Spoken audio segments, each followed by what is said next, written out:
చాలా తక్కువగా దొరుకుతుంది once in a year. Practical గా maybe you may not request the honourable first additional district justice Gautam Prasad garu to convey his message to the participants. Kiramani garu, Masri sir, and Shaukat Siddiq ma'am.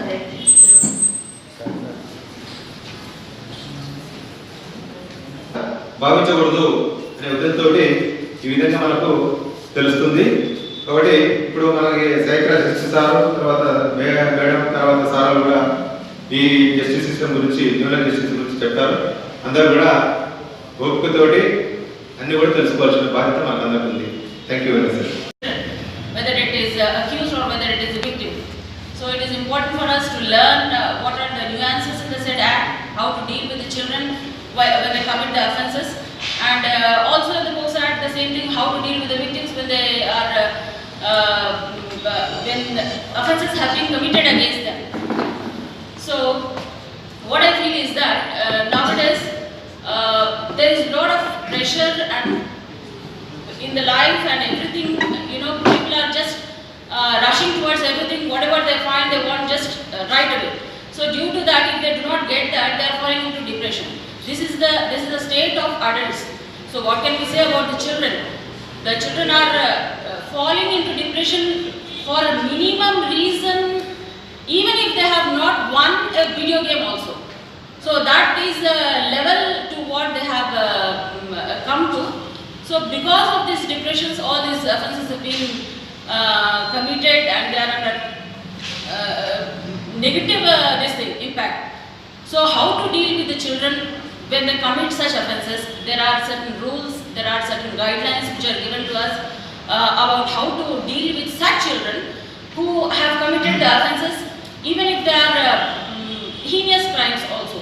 So there are a variety of cases which are committed by children below 18 years when they are minors, considered as minors. So from least minimum offence to a big crime also, when they commit such offences, what are we to do, how to deal with them while in investigation, while in inquiry, while in trial, that is being done in this act. And we have to learn these things, how to conduct the investigation, and we have a good resource person to speak you about on this subject. And if you have any doubt, you can also clear with Mr. Narsi Reddy also. So I just an introductory thing I would like to say that you please enlighten yourself about the act and try to maximum utilize the said act and try to inculcate the rules and guidelines and implement them so that we can meet the ends of justice and secure justice for the children also. Thank you so much.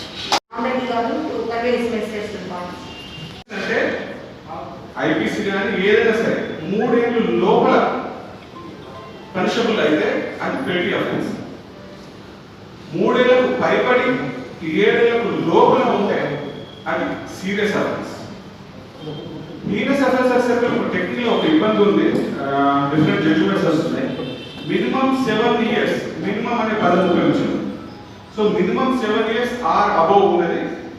And suppose up to 10 years అన్నారు అనుకోండి, 326 up to 10 years ఉంటుంది. మీరు heinous తీసుకోవాలి, ఎందుకంటే minimum punishment లేదు. So minimum punishment prescribe 7 ఏళ్లకు minimum తగ్గ కాకుండా పైన ఉన్నాయి హీనస్ అఫెన్సెస్. జనరల్గా రేప్ రిలేటెడ్ అఫెన్సెస్ అన్నిటికీ మినిమం పనిష్మెంట్ 7 years అబౌవ్ ఉంటాయి. సో హీనస్ అఫెన్స్ ఈ 3 రకాలుగా విభజించారు. ఎందుకు అంటే ఈ క్రైమ్ రేట్ ఎక్కువ పెరగడం వల్ల ఈ మధ్య పిల్లలు 16 years అబోవ్ వాళ్ళు ఎక్కువ లైంగిక దాడులు కానీ మిగతా కానీ అఫ్కోర్స్ సెన్సేషనల్ కేసు మనకు ఢిల్లీలో జరిగింది. పైపడ్డ వాడు హీనస్ అఫెన్స్ కమిట్ చేస్తే మనం త్వరగా ఇన్వెస్టిగేషన్ కంప్లీట్ చేసి ఛార్జ్ చేస్తే బోత్ వారు ప్రిలిమినరీ అసెస్మెంట్ కండక్ట్ చేసి వాడు బాల్య నేరస్తుడు అయినప్పటికీ అడల్ట్ గా ట్రీట్ చేయాలి అని అనుకుంటే బోత్ వారు దాన్ని చిల్డ్రన్ కోర్ట్ కమిట్ చేయొచ్చు. మళ్ళీ చిల్డ్రన్ కోర్ట్ ఏంటంటే కన్ఫ్యూజ్ కాదండి, చిల్డ్రన్ కోర్ట్ స్పెసిఫిక్ గా ఎక్కడైతే లేవో అక్కడ POCSO court children court. So అక్కడ కమిట్ చేస్తే చిల్డ్రన్ కోర్ట్ వాళ్ళు రాసిన తర్వాత రెగ్యులర్ జైలుకి పంపించారు వెసులుబాటు. సో అంటే ఒక డిటరెన్స్ తీసుకురావడానికి పెట్టారు. 16 years పైబడ్డ వాళ్ళు నేరాలు ఎక్కువ చేస్తున్నారు కాబట్టి వాళ్ళు డిటరెన్స్ కలిగించడానికి ఇది చేశారన్నమాట. రెండవది ఈ పెట్టి అఫెన్సెస్ విషయంలో మీరు ఇంకొక జాగ్రత్త తీసుకోవాలి పెట్టి సీరియస్ వాటిల్లో. అంటే ఎంక్వైరీ అంటే ట్రయల్ స్టార్ట్ అయితే మీరు ఇమీడియట్ గా విట్నెస్ తీసుకురావాలి, లేట్ చేయొద్దు. ఎందుకంటే బోర్డుకు ఒక పవర్ ఇచ్చింది కొత్త టెర్మినేషన్ ఆఫ్ ప్రొసీడింగ్స్ అని. 4 నెలల లోపల ట్రయల్ కన్క్లూడ్ అవ్వకపోతే board can terminate the proceedings. అందుకే జూనియర్ కోర్టు కేసులకు సంబంధించిన ఏవైనా సరే మీరు అలర్ట్ గా ఉంటే విట్నెసెస్ ని ఇన్ టైం ప్రొడ్యూస్ చేయండి, లేదంటే ప్రొసీడింగ్స్ టెర్మినేట్ చేసుకోవాలని కోరుకుంటుంది. కాబట్టి ఈ కొత్త యాక్ట్ ఫాలో అయ్యి పిల్లలకు న్యాయం చేయగలరు. అట్లా ఒక ఇంపార్టెంట్ పాయింట్ నేను కమ్ అక్రాస్ ఎట్ కరీంనగర్ ఏంటంటే ఇందులో సెక్షన్ 24 ఉంటుంది. Stigma of conviction shall not be attached for పెట్టి offences and serious offences. Stigma of conviction not should be attached అంటే దాని అర్థం ఏంటి?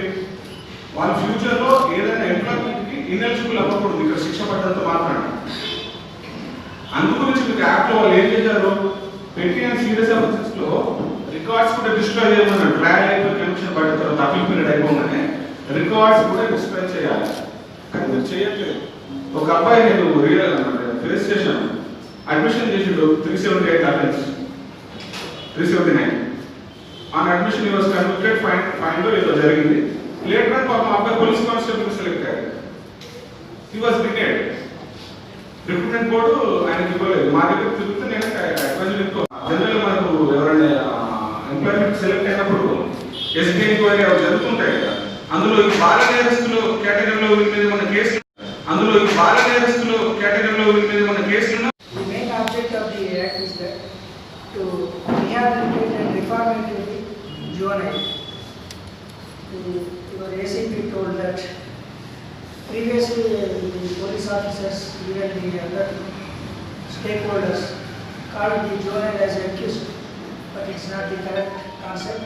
We can call him as a JCL, juvenile conflict with the law.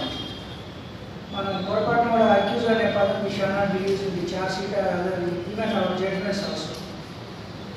తర్వాత దాని main objective ఏంటంటే reformative. వాళ్ళు తెలిసి తేలిక చేసినట్టు నేరాలని అవి హీనస్ క్రైమ్స్గా చూసి వాళ్ళని కన్విక్షన్ చేయకూడదని. తర్వాత నిర్భయ కేసు 2012 డిసెంబర్లో ఢిల్లీలో జరిగిన కేసు మీ అందరికీ తెలిసి ఉంటుంది. దాని తర్వాత ఈ జువెనైల్ యాక్ట్కి చాలా అమెండ్మెంట్స్ తీసుకొచ్చారు. దాంట్లో 2-3 కేటగిరీస్ చేశారు. పిపి రామరెడ్డి గారు చెప్పినట్టుగా 3 years పనిష్మెంట్ ఉన్న కేసులు ఎలా రకంగా చూడాలి, 7 years వరకు ఉన్న ఎలా చూడాలి.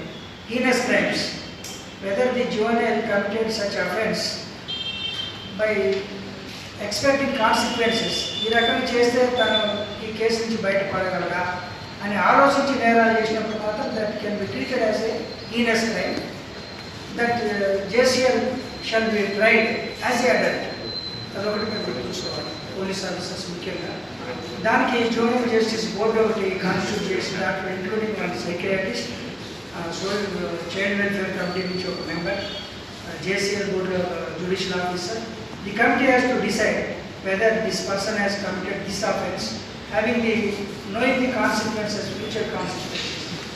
ఆ బేసిస్ తీసుకున్న తర్వాత అతన్ని పోలీస్ ఆఫీసర్స్ డౌట్స్ ఉన్నట్లయితే అది క్లారిఫై detail.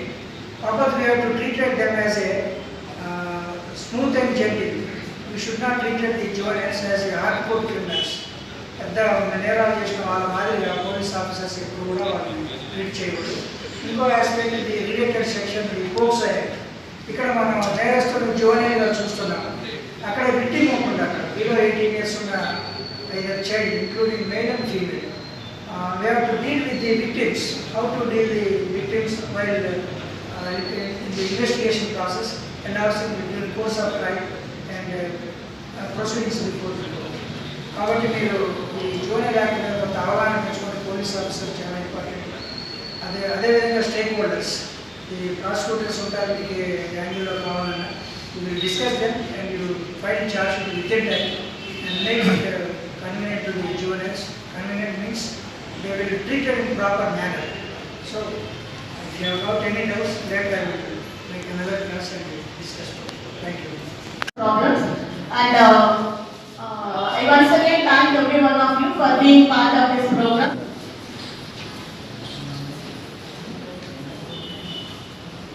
చాలా కేసెస్ వస్తున్నాయి. ఎలాంటి కేసు అంటే ఇప్పుడు మాకు రెగ్యులర్ వచ్చే కేసెస్ వాటి హాస్పిటల్ బయటకు వెళ్ళినప్పుడు కార్స్ని డ్యామేజ్ చేయడం కానీ, లేకపోతే డ్రగ్స్ డ్రగ్స్ తీసుకోవడం కానీ, లేకపోతే ఇంకోటి ఏంటంటే కొన్ని సెక్షువల్గా అఫెన్సివ్ కేసెస్ కానీ ఇట్లాంటి కేసెస్ వస్తున్నాయి. అట్లాంటి కేసు ఏంటంటే వాళ్ళ యొక్క మెంటల్ స్టేటస్ ఎగ్జామినేషన్ ఎలా ఉంది ఏంటి అనేది మాకు సర్టిఫికేట్ ఇవ్వడానికి వస్తుంది. సో నేను జస్ట్ మీకు ఒక 10 minutes ఏంటంటే యాజ్ అ బ్రీఫ్గా అసలు సైకియాట్రిక్ డిజార్డర్స్ అంటే ఏంటి అంటే మెయిన్ ఎస్పెషల్లీ చాలా డిజార్డర్స్ ఉన్నాయి పిల్లల్లో, కానీ మెయిన్గా మీకు వచ్చే కేసెస్లో ఏంటంటే ఈ కండక్ట్ డిజార్డర్స్ కేసెస్ చాలా వస్తున్నాయి. ఈ కండక్ట్ డిజార్డర్ కేసు అంటే ఈ 10 నుంచి 16 సంవత్సరాల మధ్యలో వీళ్ళలో విచిత్ర ప్రవర్తన ఉంటుంది. ఎట్లా ఉంటుందంటే అతిగా కోపం ఉంటుంది, అన్ని రూల్స్ బ్రేక్ చేస్తుంటారు. మనం ఏదైతే గవర్నమెంట్ ఫామ్ చేసిన రూల్స్ ప్రతిదీ బ్రేక్ చేస్తుంటారు. వీళ్ళ మెంటాలిటీ అలా ఉంటుంది. సో ఎలా అంటే దీనికి ఇప్పుడు ఫర్ ఎగ్జాంపుల్ ట్రాఫిక్ వెళ్తుంటారు, స్పీడ్గా డ్రైవ్ చేస్తుంటారు, ఇమీడియట్ సిగ్నల్ క్రాస్ చేసేస్తుంటారు. తర్వాత బయట కలిసి ఏం చేస్తుంటారంటే ఈ స్టోన్స్ని ఎస్పెషల్లీ కార్ల పైన కానీ లేకపోతే మనం ఏం చేస్తుందంటే ఈ మనకు కొన్ని ఈ రూల్స్ వైలేట్ చేయడంతో పాటు పిల్లల్ని ఎస్పెషల్లీ పిల్లల్ని కానీ ఎనిమల్స్ని కానీ లేకపోతే మన సరౌండింగ్స్ కానీ హింసిస్తుంటారు. మీరు చూడండి ఎప్పుడైనా ఫైర్ యాక్సిడెంట్ జరిగిందంటే అక్కడ ఇలాంటి కండక్ట్ డిజార్డర్స్ పిల్లలకు ఉండడానికి ఛాన్స్ ఎక్కువ ఉంటుంది. వాళ్ళు ఏం చేస్తుంటారంటే వాళ్ళు మ్యాచ్ బాక్స్ తీసుకొని ఆ ఫైర్స్ అంటే పైన అంటే వాళ్ళు అక్కడ నిప్పు పెట్టడం కానీ లేకపోతే ఏంటంటే ఈ మన గవర్నమెంట్ ప్రాపర్టీస్ని డామేజ్ చేయడం కానీ లేదా ఎనిమల్స్ని హింసించడం కానీ ఇట్లాంటివి చేస్తుంటారు. సో దీనికి కారణం అనేది తెలుసుకోవాలి. ఫస్ట్ ఆఫ్ ఆల్ చాలా మంది మనం ఏం చేస్తుంటామంటే మీ దగ్గర రాగానే పిల్లలు ఏం చేస్తుంటామంటే మీరు ఏం చేస్తారంటే వాళ్ళు నేరస్తులుగా వాళ్ళ దగ్గర తీసుకొస్తారు. కానీ అసలు దానికి కారణం ఏంటనేది మీకు తెలుసుంటే మనం వాళ్ళని ఐడెంటిఫై చేయడం ఈజీ అవుతుంది, ట్రీట్మెంట్ చేయడం ఈజీ అవుతుంది. దీనికి కారణం ఏంటంటే మనకు చాలా కారణాలు ఉన్నాయి. ఒకటి ఏంటంటే మనకు బయాలజికల్ రీజన్స్ అంటారు. బయాలజికల్ రీజన్స్ అంటే వాళ్ళ పిల్లలు పుట్టినప్పుడు చాలా మంది డెలివరీ అవుతారు. ఈ డెలివరీ అయిన తర్వాత కళకు చిన్న చిన్న దెబ్బలు తగిలినప్పుడు కానీ లేకపోతే మన మెదడులో కొన్ని రసాయనాలు ఉంటాయి, ఉద్రేకపరిచే రసాయనాలు ఉంటాయి. వాళ్ళు ఎక్కువ ఉన్నప్పుడు ఏంటంటే వాళ్ళ ఇంపల్సివ్నెస్, వాళ్ళ కోపం కానీ ఉద్రేకం కానీ తర్వాత ఇలాంటి ఎక్కువ ఉండే ఛాన్సెస్ ఉంటాయి. అంటే ఆ మెదడులో ఉత్పత్తి రసాయనాలు కూడా ఈ పిల్లల ప్రవర్తన పైన కారణమవుతుంది. రెండవది ఏంటంటే జెనెటిక్గా ఒకవేళ తల్లిదండ్రులకు ఈ ప్రాబ్లం ఉన్నట్లయితే ఈ పిల్లల్లో తల్లిదండ్రులకు వాళ్ళ చిన్న వయసులో ఈ ప్రాబ్లం ఉంటే పిల్లలకు రావడానికి అవకాశం ఉంటుంది. ముఖ్యంగా మీరు చూస్తుంటాము ఈ ADHD, ఆటిజం ఇలాంటి కొన్ని బుద్ధిమాంద్యం సమస్యలు చూస్తుంటాం. ఇలాంటి పిల్లలు ఏంటంటే వాళ్ళకి తెలిసి తెలియని వయసు ఐక్యూ లెవెల్ తక్కువ ఉంటుంది, వీళ్ళు నేర ప్రవృత్తి చేయడానికి ఎక్కువ అవకాశం ఉంటుంది. కాబట్టి మీరందరూ ఈ ఆటిజం పైన, ఆటిజం అంటే వాళ్ళు కమ్యూనికేషన్ స్కిల్స్ లోపిస్తారు. ఈ ADHD అంటే బాగా పిల్లలు స్కూల్లో అలా చేసుకుంటారు, బెంచ్ల మీద దూరుతుంటారు, వాళ్ళు కొడుతుంటారు, ఒక దగ్గర కూర్చోలేరు కుదురుగా. తర్వాత బుద్ధిమాన్యం అంటారు, వాళ్ళు తెలివి తక్కువ ఉంటుంది. ఇలాంటి వాళ్ళు నేర ప్రవృత్తికి పాల్పడడానికి అవకాశం ఉంటుంది. తర్వాత ఎన్విరాన్మెంటల్ అంటే ముఖ్యంగా మన ఫ్యామిలీస్ ఏవైతే ఫ్యామిలీస్ డిస్టర్బ్ ఉంటాయి, ఇప్పుడు చాలా మంది మనం చూస్తుంటాము డైవర్స్ అయిపోతాయి, డైవర్స్ ఉంటుంది. ఆ డైవర్స్ అయినప్పుడు ఏంటంటే వాళ్ళ ఇద్దరు వైఫ్ అండ్ హస్బెండ్ దూరంగా ఉండడం వల్ల పిల్లల పైన ఎఫెక్ట్ ఉంటుంది.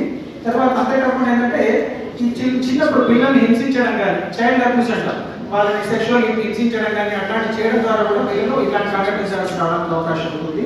తర్వాత సబ్స్టెన్స్ ఎవరైతే పిల్లల్లో ఇప్పుడు కొందరికి చాలా మంది నా దగ్గర కేసు వస్తుంటాయి, రైల్వే స్టేషన్స్లో టీ అమ్మే వాళ్ళు కానీ లేకపోతే బయట పనిచేసే వాళ్ళు ఏంటంటే ఈ గంజాయి తీసుకోవడం కానీ తర్వాత ఇట్లాంటి కేసెస్ చాలా వస్తుంటాయి. వీళ్ళలో నేర ప్రవృత్తి ఎక్కువ చూస్తున్నాం. సో ఎస్పెషల్లీ వీళ్ళని మనం ఏంటంటే కొంచెం పేరెంట్స్ని కానీ లేకపోతే వాళ్ళని కానీ మనం అవేర్నెస్ చేస్తే ఈ కండక్ట్ డిజార్డర్స్ని మనం కొంచెం ప్రివెంట్ చేయడానికి అవకాశం ఉంటుంది. తర్వాత ఎస్పెషల్లీ మనం ఇలాంటి వాళ్ళ ట్రీట్మెంట్స్ ఎలా ఉంటాయి, ముఖ్యంగా ఏంటంటే మనకు చాలా మంది తెలియదు ఏంటంటే ట్రీట్మెంట్ ఆస్పెక్ట్. చాలా మందికి ఏంటంటే మన స్కూళ్ళల్లో ఈ పిల్లల్ని కొట్టడం కానీ లేకపోతే ఇంట్లో దగ్గర కుటుంబ సభ్యుల్ని కొట్టడం కానీ ఇట్లాంటివి చేస్తుంటారు. సో ఫస్ట్ మనం చేయాల్సింది ఏంటంటే అదే మన యాజ్ ఏ డాక్టర్ కానీ లేకపోతే యాజ్ ఏ మన కోర్టు తరఫున కానీ లేకపోతే పోలీస్ డిపార్ట్మెంట్ తరఫున కానీ ఇలాంటి వాళ్ళకి ఏంటంటే మనము వాళ్ళని హ్యాష్గా బిహేవ్ చేయకుండా మనం ఒక చిన్న అవేర్నెస్ క్యాంప్ ఎస్పెషల్లీ వాళ్ళతోని పేరెంట్స్కి ఎస్పెషల్లీ ఇలాంటి వాళ్ళని ఐడెంటిఫై చేసి ఇమీడియట్గా మన డాక్టర్ సలహా ఇచ్చినట్లయితే వాళ్ళని ట్రీట్ చేయవచ్చు. ఎర్లీ స్టేజ్ ఎప్పుడైనా early treatment is the best treatment. So కాబట్టి మనం ఎర్లీ స్టేజ్లో వీళ్ళని ఐడెంటిఫై చేసి వీళ్ళకి కొన్ని కౌన్సిలింగ్స్ ఉంటాయి, కోఆపరేటివ్ బిహేవియర్ థెరపీ అంటాం. అంటే తల్లిదండ్రుల ఆలోచన విధానం, ఎందుకంటే తల్లిదండ్రుల ఆలోచన ఎందుకంటున్నానంటే చాలా మంది ఇట్లాంటి కేసులు చేసి కొంచెం ఈ బిహేవియర్ ఎట్లా కంట్రోల్ చేసుకోవాలనేది యాజ్ ఎ డాక్టర్గా లేకపోతే మన మీద కౌన్సిలర్గా అక్కడ ట్రైనింగ్ ఇచ్చినట్లయితే ఇలాంటి డిజార్డర్స్ని మనం కంట్రోల్ చేయవచ్చు. రెండో మెడిసిన్స్ చాలా మంది అనుకుంటారు ఏంటంటే పిల్లల మందులు ఏంటి అనుకుంటాం, కానీ ఇట్లాంటి పిల్లలు కూడా మన మందులు ఉంటాయి. ఎందుకంటే వీళ్ళ కుదురుగా కూర్చోవడానికి, అల్లరి తగ్గించడానికి, నేర ప్రవృత్తి తగ్గించడానికి, ఇట్లాంటి మత్తుదారులను మార్పించడానికి, యాంగ్జైటీ కానీ లేకపోతే ఇంకేమైనా మానసిక సమస్యలు ఉన్నాయా మనం ఐడెంటిఫై చేస్తే మనం ఎస్పెషల్లీ ఫ్యూచర్లో ఇంకా పెద్ద కేరస్ కాకుండా మనం కాపాడడానికి అవకాశం ఉంది. సో కాబట్టి అది సైకాట్రిస్ట్ అని చెప్పేది ఏంటంటే అది డిపార్ట్మెంట్ ఆఫ్ ఫ్లెడ్జ్ డిపార్ట్మెంట్ ఉంది మన గవర్నమెంట్ మెడికల్ కాలేజ్లో. మీకు ఏదైనా సమస్యలు ఉన్నట్లయితే ఎస్పెషల్లీ మా టీం అసోసియేట్ చాలా ఒక 7-8 మెంబర్స్ టీం ఉన్నాము. మీకు ఎప్పుడైనా ఏదైనా అవసరమైనట్లయితే అసెస్మెంట్ ఆల్మోస్ట్ మా సెకండ్ ఫ్లోర్ డిపార్ట్మెంట్ ఉంటుంది. మీరు వచ్చి కన్సల్ట్ చేసినట్లయితే మనం వాళ్ళకి అవగాహన కండక్ట్ చేయడానికి మేము రెడీ ఉన్నాము. తర్వాత వాళ్ళ ట్రీట్మెంట్ కూడా రెడీ ఉన్నాము. Thank you for listening. Thank you. Sir, I thank you for that. Despite your busy schedule, sir has taken his time to be part of this program. I once again thank you, sir. Now I request Dr. Pushkolu, who is a psychologist, to deliver his message. I'm sorry, the side. I request you all, please wear the or use the mask. ఎందుకంటే it is must for everybody. Pandemic గురించి 200 video చేశాం కాబట్టి I know the implications of new coronavirus. Coming to the contributing factors, child addiction. Addiction అనేది abuse ఏంటి, addiction ఏంటి, dependence ఏంటి అనేది మనం వివరంగా చాలా కరోనా కాబట్టి చాలా తొందరగా ముగిస్తాం. What is abuse? చాలా మంది దీనికి అబ్యూస్ అయ్యాడు, దానికి అబ్యూస్ అయ్యాడు, దీనికి అబ్యూస్ అయ్యాడు. అబ్యూస్ అనేది use of something for wrong purpose. ఇప్పుడు చాలా మంది ఏం చేస్తారు, ఏదో ప్రోటీన్ అదే గోలు వాడుకుంటూ తర్వాత దాన్ని అడిక్ట్ అయిపోతుంటారు. మనం వాడుతూనే ఉంటాము, దాని ద్వారా మన సైడ్ ఎఫెక్ట్స్ వచ్చినప్పటికీ కూడా మనం తీసుకోవడానికి ఇక్కడ అడిక్షన్ అంటాం. సో ఇప్పుడు ఏరియా ఏదో ఒక డిఫరెంట్ ఎక్స్పెరిమెంట్ చేయాలి, ఏదో చేయాలి, బట్ దే నెవర్ బాధపడి కాన్సిక్వెన్సెస్ ఏమవుతుందో ఏం జరుగుతుందో మనకు అవసరం లేదు, మనం అనుకున్నది చేయాలి. సో నో డిజైర్ అది చేయాలి. ఏం చేస్తే వాళ్ళు ఎక్కువగా ఏది వర్కంటే చేస్తారు. సపోజ్ సమ్ థింగ్స్ ఉంటాయి which cannot be, which do not be done, అసలు చేయలేదు కూడా బట్ చేస్తారు. ఏది ఎక్కువ చేస్తారు, ఏది వర్క్ అంటే అది చేస్తారు. యూజువల్గా ఇల్లిసిట్ డ్రగ్స్ కానీ, అన్యూజువల్ థింగ్స్ కానీ, ప్రొహిబిటెడ్ థింగ్స్ కానీ ఇవన్నీ చేస్తారు. సో వాళ్ళు కొత్తగా చేస్తారు. మన అందరం పిల్లలు మనం కూడా చిన్న చిన్న వేసి ఉంటాం, ఇప్పుడు కూడా చేస్తున్నాం. సో ఇది అసలైన మెకానిజం. ఎందుకు పిల్లల లోపల ఈ అడిక్షన్ అనేది వస్తుంది? ఫిజికల్గా బాడీ పెరుగుతుంది, సైకలాజికల్ చేంజెస్ ఉంటాయి, ఎమోషనల్ చేంజ్ ఉంటాయి, బయోకెమికల్గా హార్మోన్స్ ఇంబ్యాలెన్స్ అనేది ఉంటుంది. వాళ్ళకి క్విక్ రెస్పాన్స్. వాళ్ళు అందుకే చిన్నప్పుడు ఉడకాలన్నా దుంకాలన్నా చేయాలన్నా ఏ చేయాలన్నా స్పీడ్ అనేది ఎక్కువగా వాళ్ళ లోపలే ఉంటుంది. సో అది కారణం. అసలు కారణానికి వచ్చినట్టయితే బెస్ట్ మన బుక్కులలో ఇవన్నీ థియరీ బెస్ట్ ఏంటంటే అవైలబిలిటీ, యాక్సెసిబిలిటీ. అక్కడ వీటికి కథగట ఉండడం కానీ మందుకు కథగట లేదు. మీకు తెలిసిన పొజిషన్ అందరూ నిజామాబాద్లో ఏ షాప్ గంజా దొరకకుండా లేదనేది ఎవ్రీబడి నో ఫ్యాక్ట్. నేనైతే అంత రెస్పాన్సిబిలిటీ. దేశంలో తెలంగాణలో నిజామాబాద్లో మద్యం మత్తు పదార్థం గంజా అనేది పక్కా దొరుకుతుంది. సో అవైలబిలిటీ, యాక్సెసిబిలిటీ ఉన్న తర్వాత మంచులు కూడా చెడే రోజులు. ఎందుకు? వాళ్ళ ఏజ్ ఎంత, ట్రాన్సిషనల్ ఫేజ్, చిన్న పిల్లలు, టీనేజ్ పిల్లలు, టెంప్టేషన్స్ ఎక్కువ ఉంటాయి, రిస్క్ ఎక్కువ ఉంటుంది, ఓవర్ ఎక్కువ ఉంటుంది. సో ఎక్కడ పడితే అక్కడ పడుతున్నారు. One of the leading causes అనేది ప్రపంచంలో ఎక్కువగా యాక్సెసిబిలిటీ ఉండడం వల్ల వన్ ఆఫ్ ద లీడింగ్. తర్వాత మనం చాలా చెప్తాం, ఎక్కువ ఏం చెప్పాలంటే psychological contributing factors. Psychological contributing factors multi factor. Only one reason cannot contribute to the organism or drug addiction. తర్వాత జెనెటికల్ అని అంటున్నాం, కరెక్టే. కొన్ని రీసెర్చ్ జరిగాయి, కొన్ని కుటుంబాలలో బాగా తాగే వాళ్ళు ఉంటే runs in the family like other disorder. Alcohol కూడా అలానే రన్స్ ఇన్ ద ఫ్యామిలీ కుటుంబాలలో కూడా తాగుతుంటారు. మూడోది ఏంటంటే లెర్నర్ బిహేవియర్. ఎందుకంటే మన టెండెన్సీ ఉంటుంది, tendency to follow the parents or adults or others. మన చాలా రోజులు చేస్తారు. So it will continue, it will follow the learner behaviour అంటారు. అంటే తల్లిదండ్రుల నుంచి కూడా పిల్లలు నేర్చుకోవడం అనేది ఎక్కువగా అయిపోతుంది. కానీ తల్లిదండ్రులు మారకుండా పిల్లలు మారడం అనేది అసాధ్యం. నెక్స్ట్ వస్తే పర్సనాలిటీ ఫ్యాక్టర్స్ ఉంటారు. కానీ పర్సనాలిటీస్ ఎలా ఉంటాయంటే వాడు ఎప్పుడు ఏదో ఒక టెన్షన్ పడుతూ ఉంటాడు, వారికి భయం ఉంటుంది, అనుమానాలు ఉంటాయి, కోపం ఉంటుంది. సాధారణంగా డిప్రెషన్ కూడా one of the causes. Anti social personality డిస్టర్నియా సైకిల్తో ఎప్పుడు కూడా అబ్సెంట్గా ఉంటాడు. ఇటువంటి వ్యక్తులు మీకు ఒక విషయం ఇది చెప్పాలో వద్దో never mind, but as a citizen of India my responsibility. దేవుడు మనకు అన్నీ ఇచ్చాడు. మనిషి నిజంగా ఏం లేకుండా బతకగలుగుతాడు. బతకడానికి అవసరమైన ఆక్సిజన్ ఫ్రీయే, బతకడానికి అవసరమైన నీళ్లు ఫ్రీయే. చాలా ఎక్కువైపోతున్నాయి. అన్నింటినీ మనం అవగాహన కల్పించుకోవడం అందరికీ కూడా ఎంతో ఆవశ్యకత ఉంది. దాంతో మనం ఇటువంటి సెషన్స్ పెట్టుకుని ఈ స్పెషల్ చట్టాల మీద అవగాహన కల్పించుకోవాల్సిన బాధ్యత అందరికీ ఉంది. ముఖ్యంగా చిన్నపిల్లల చట్టాలకు సంబంధించి చాలా చట్టాలు ఉన్నాయి. ఈ చైల్డ్ మ్యారేజెస్ గురించి కానీ, కంపల్సరీ మ్యారేజ్ గురించి కానీ చాలా రకాలైన చట్టాలు ఉన్నాయి. వీటిలన్నింటినీ కూడా మనం అవగాహన వీటిలన్నింటికి ఒకదానికి ఒకటి ఇంటర్లింక్ ఉంటాయి. ఐపీసీకి, పోక్సోకి అట్లా రకరకాల చట్టాలు అన్నింటికీ ఇంటర్లింక్ ఉంటాయి. వీటిలన్నింటిలో కూడా మనం అర్థం చేసుకుని దాని ప్రకారం మనం ప్రొసీడ్ అవ్వాల్సిన అవసరం ఉంటుంది. ఈ కార్యక్రమాన్ని నిర్వహించడానికి మన డిఎల్ఎస్ఏ వారు ముందుకు వచ్చి చేశారు కాబట్టి వారిని అభినందిస్తూ నేను కూడా చివరిలో వచ్చి మీరు ఎంతవరకు అవగాహన చేసుకున్నారని అనే దాని కొన్ని క్వశ్చన్స్ కూడా మేము అడుగుతాం. చివరిలో సర్టిఫికేట్స్ ఇచ్చాం కాబట్టి మీరు అందరూ దాని మీద సబ్జెక్ట్ మీద దృష్టి పెట్టి అర్థం చేసుకుని ఫాలో అవ్వాల్సిన